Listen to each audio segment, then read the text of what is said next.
Hi, thanks for joining me.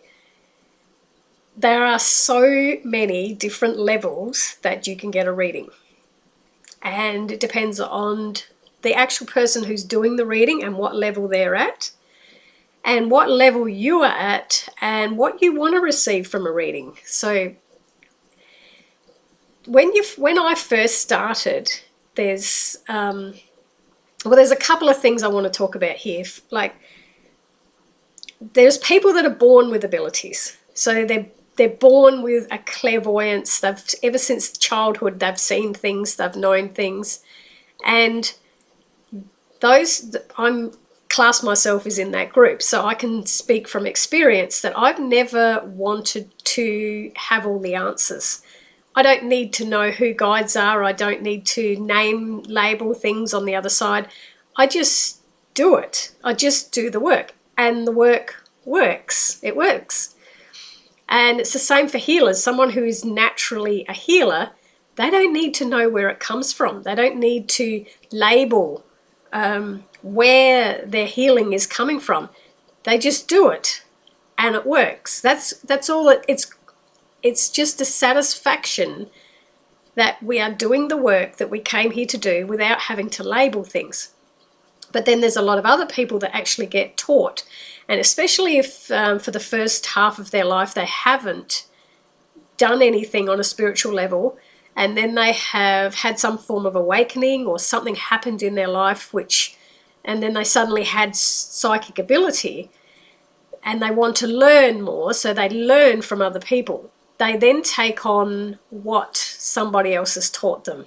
So they then start using labels, and one of the greatest examples was I've always just had this knowledge, and it comes in stages, and I don't need to rush it. I just, as sort of I unlock some more of that stage, then I get to understand it and share it.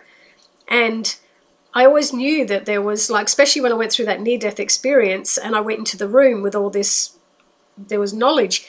People started telling me it was the Akashic records.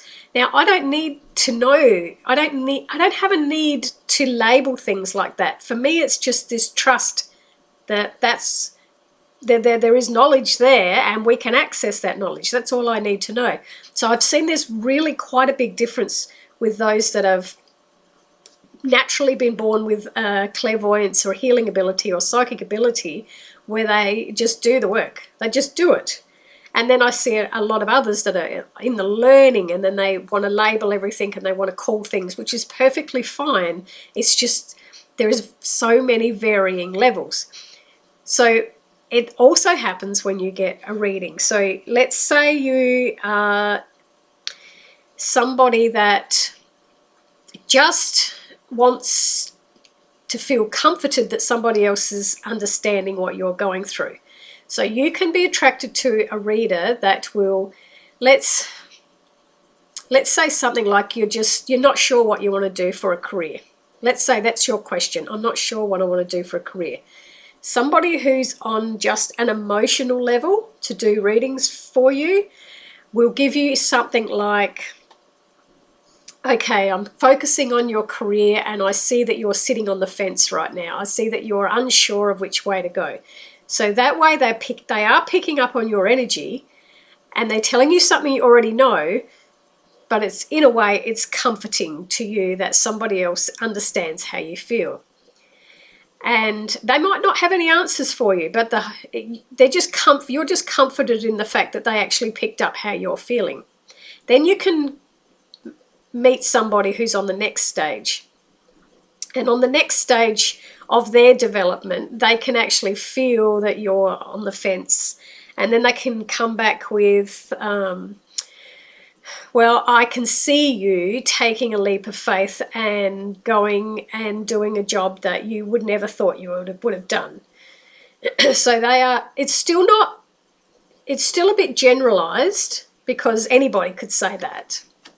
But it's still in a way helping you, because it's telling you that they see you taking a leap of faith, and they see you succeeding in in what you're going to do. So that's going to give you the confidence to do it. Then you can find readers that actually visualize. So that's where I come into it. I use clairvoyant ability. So in my mind, I see a picture. Now, if someone said to me, I want a career change, what can you see? If I hone into the energy, sometimes I might not see anything because that person's not going to change careers. If I'm not seeing anything, it's usually because they're not going to do anything, take any kind of action. But then other times I could see, I might see someone standing there in a uniform, and I get a picture. If you can imagine a movie, like you've just taken a scene out of a movie, and let's say I saw somebody with a green uniform standing at a desk, and I saw someone sitting behind the desk who had, I could describe the person sitting behind the desk, and sometimes I see the logo, and sometimes I can't actually see what they're doing, because if I'm just got a picture like that where someone's standing and someone's sitting, and I might not be able to actually see what the company is doing, but I can see the logo or the colors of the uniform, or then I have to use that vision to put it with, like the sixth sense, like the intuition. I have to put it to the intuition to try to work out what it could possibly be that I'm seeing in that vision.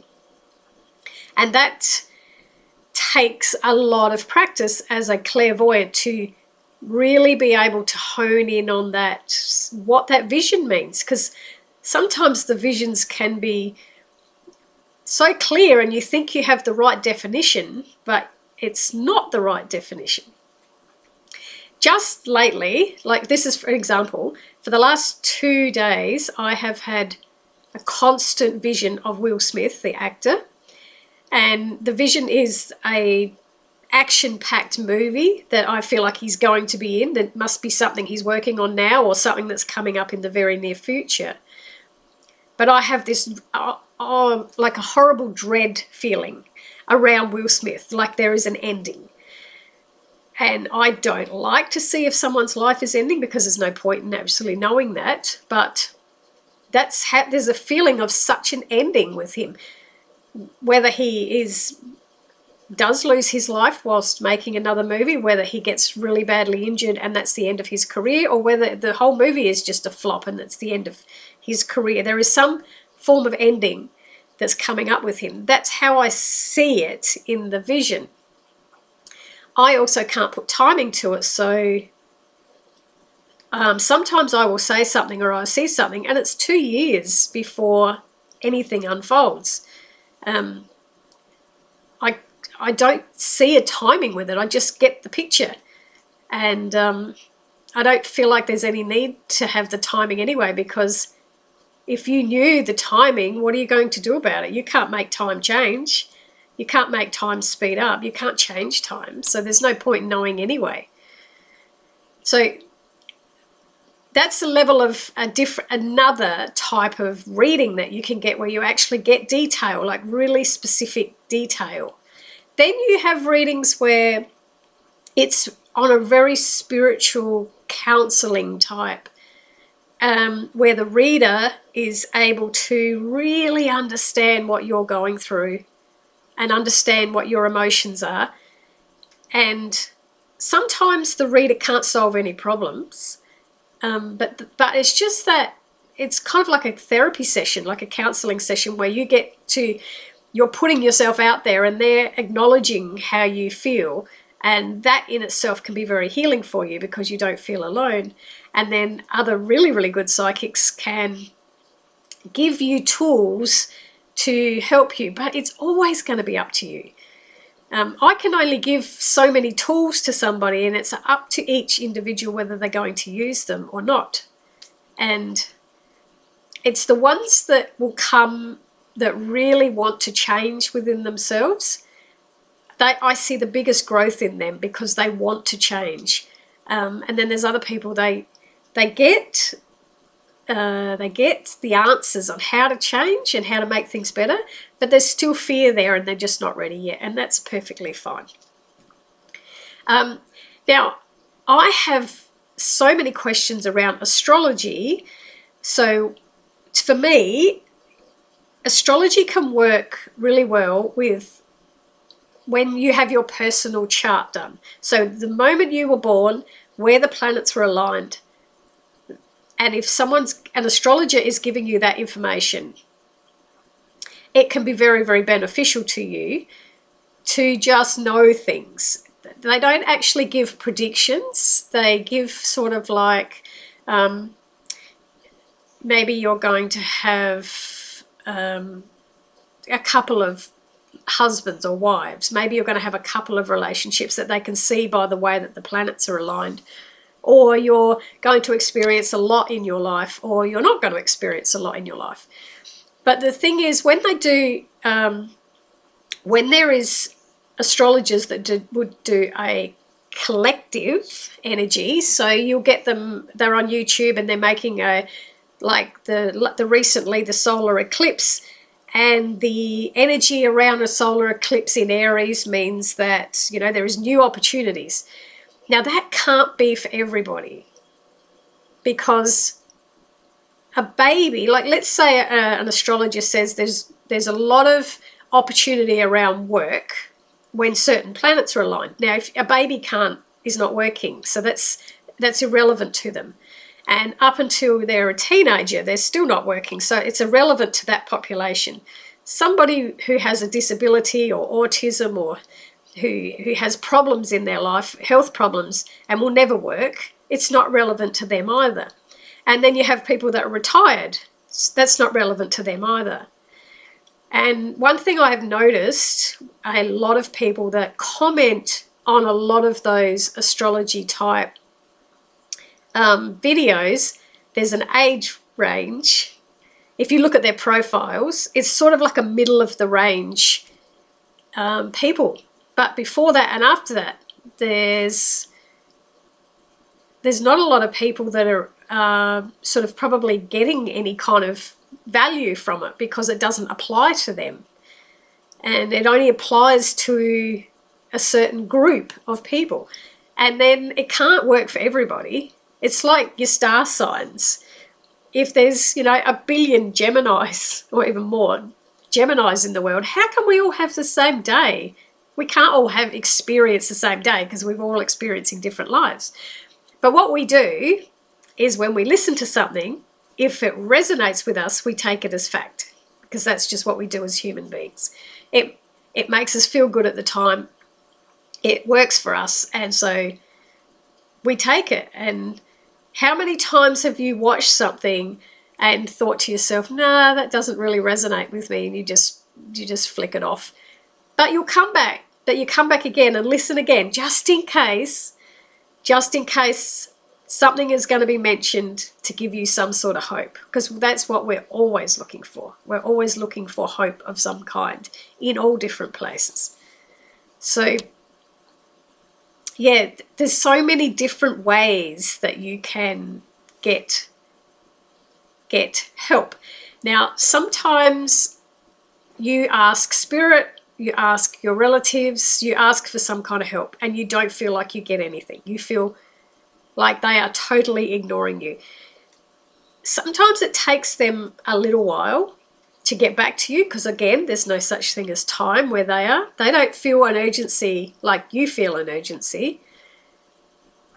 If you're not really in a receptive mode, if you're having a really, really hard time and you're a bit negative, you might find it hard to actually hear the message they're trying to give you. And the last thing you want to hear is spirit just telling you it's all going to be okay, because your reality doesn't look okay. Your reality looks so troublesome at the moment. Just to hear them say it's all going to be okay is not going to cut it. You want something that's really going to help. And I feel like that's why people pray a lot. They pray in the hopes that someone's going to hear them up there and just help them, because they can't find a solution here on earth. And when we get told to let go, well, that's not going to cut it sometimes when bills have to be paid, and someone just says to you, oh, just let go. I get it. I've lived that same experience that you're going through. And it can make you frustrated when you don't get answers. I find if I try to force answers, I don't get them. I will put it out there and then let it go. And then I get an answer in a dream. I get woken up at 2 o'clock in the morning with something I have to write down. I get a constant thought. It just constantly just goes around and round in my head. One thing that I am constantly hearing at the moment, and I'm not acting upon it because I don't know why, but I should.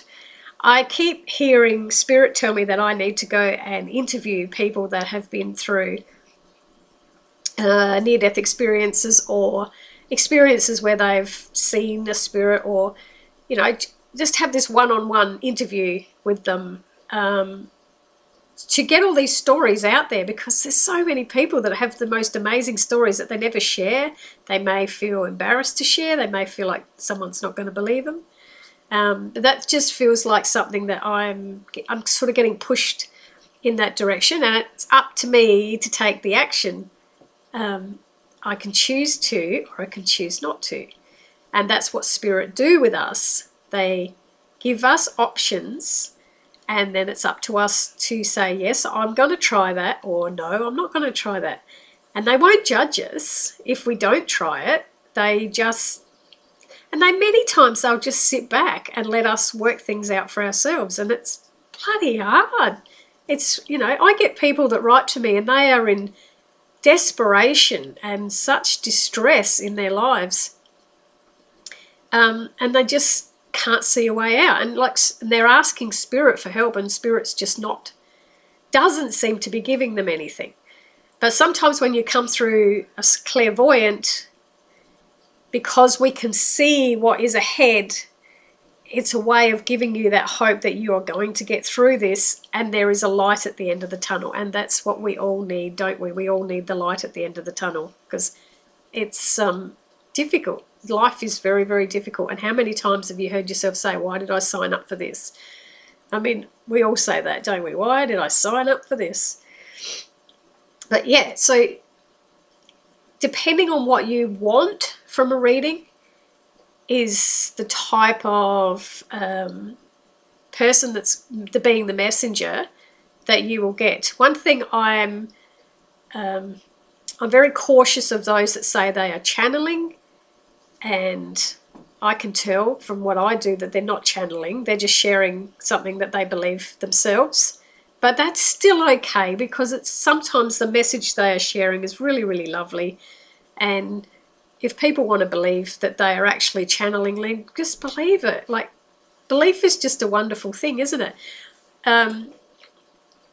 It's like if someone is going to send healing energy, if you really, really believe in it and believe in them, you will get the effects. If you don't really believe in it, if you have doubt, then you won't get the effects. And then you'll just think, oh, well, this is a load of crap, really. It's not working, or it doesn't work on me. Same as law of attraction. That doesn't work on everybody.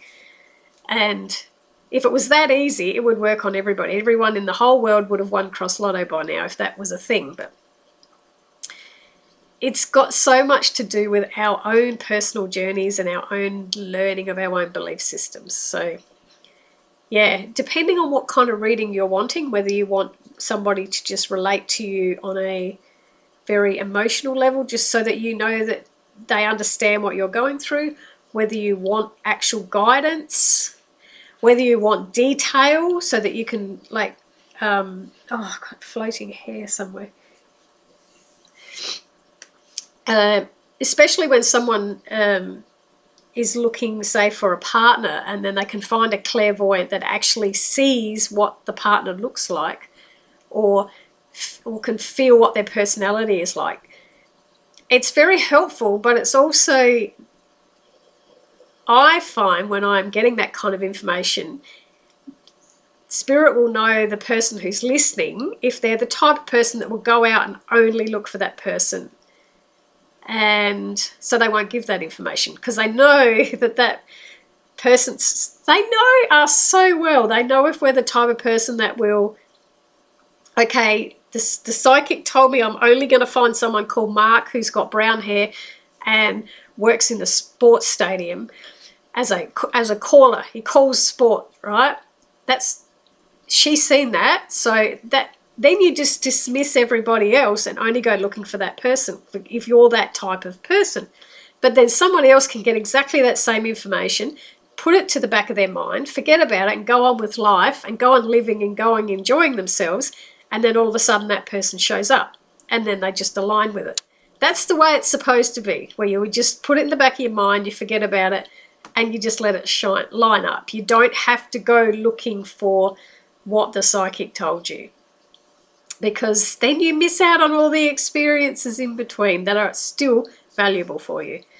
So yeah, I was just thinking the other day, I was scrolling through TikTok and I saw a lot of people that do free reading on TikTok, and they're usually using cards, and I was just watching them to see their level of what information they're giving. And it's very generalized, because firstly they've only got about 3 to 4 minutes to do a whole thing. It takes me an hour and a half to do a prediction reading for somebody.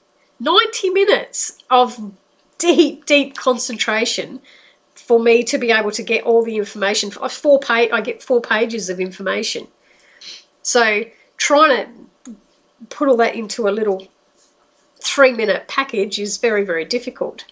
So it's kind of like, it's very generalized, because that's all it can be when it's such a limited amount of time. When you have someone who's got a lot longer time to connect with you, you can get a hell of a lot more information. So yeah, that's just my little topic for today, and I hope everyone has a lovely day.